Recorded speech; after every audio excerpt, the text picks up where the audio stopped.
Last week, I was talking to a group of Year 10 girls who are studying the dismissal at the moment.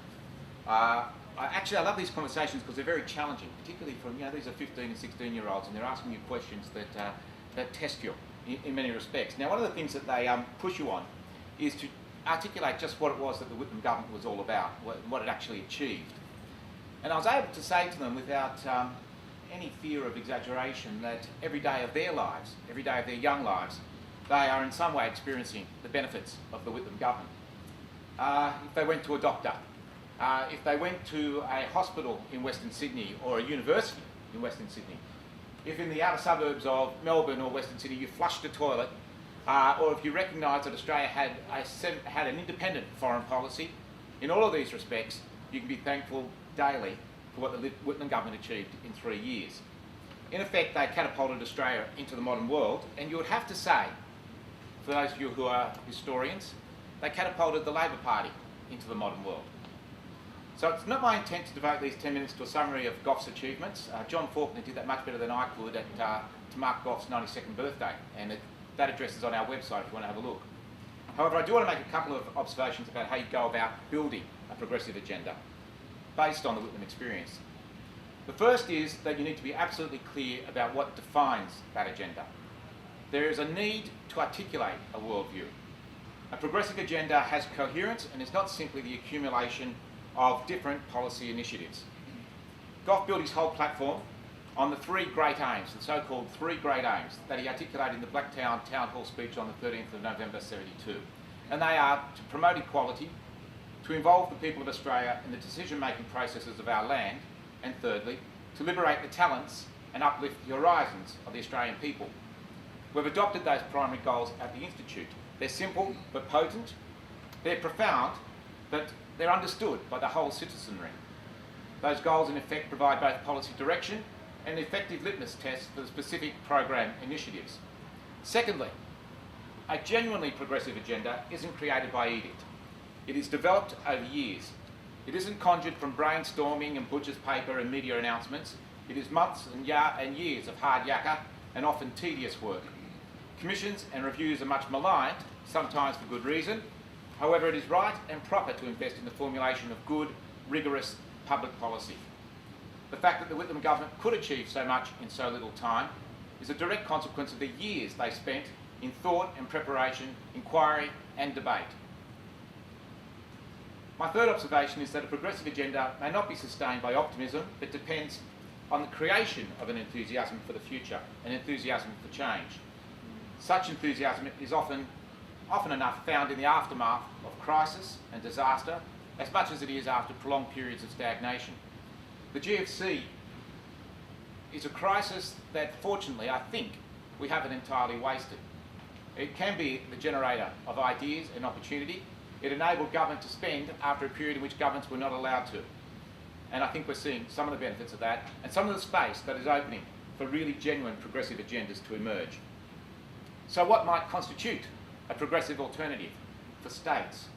Now, one of the important things I think that is worth recalling is no matter how much we focus on a national coherent policy agenda, let's face it, it is at the state level that people's lives are most directly affected. In education, health, transport, it is the states that must deliver. And we've often neglected reform and coherent reform as a primary part of state policy development and the way the states relate to the Commonwealth. So it is, of course, the recognition of the fundamentals, and it's terrific to hear what Kristina and David have said about housing.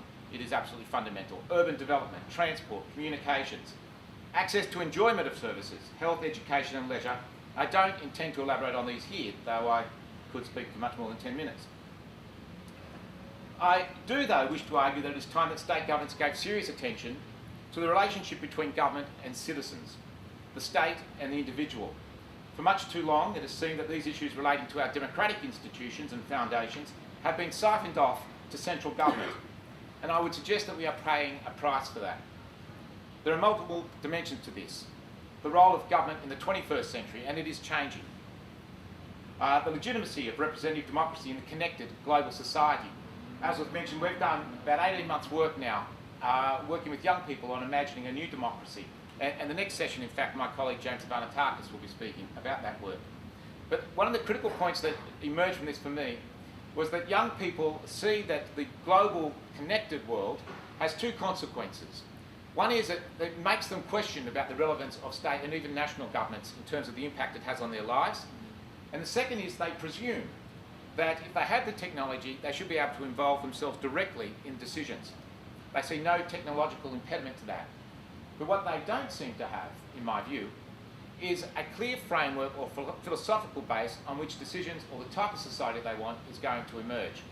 And I think that's going to pose a real challenge for governments as they try to come to terms with the pressures of direct forms of democracy, with the need to actually have a coherent, rational way forward about what we want Australia to look like, and a capacity to make the hard decisions, as we all hear.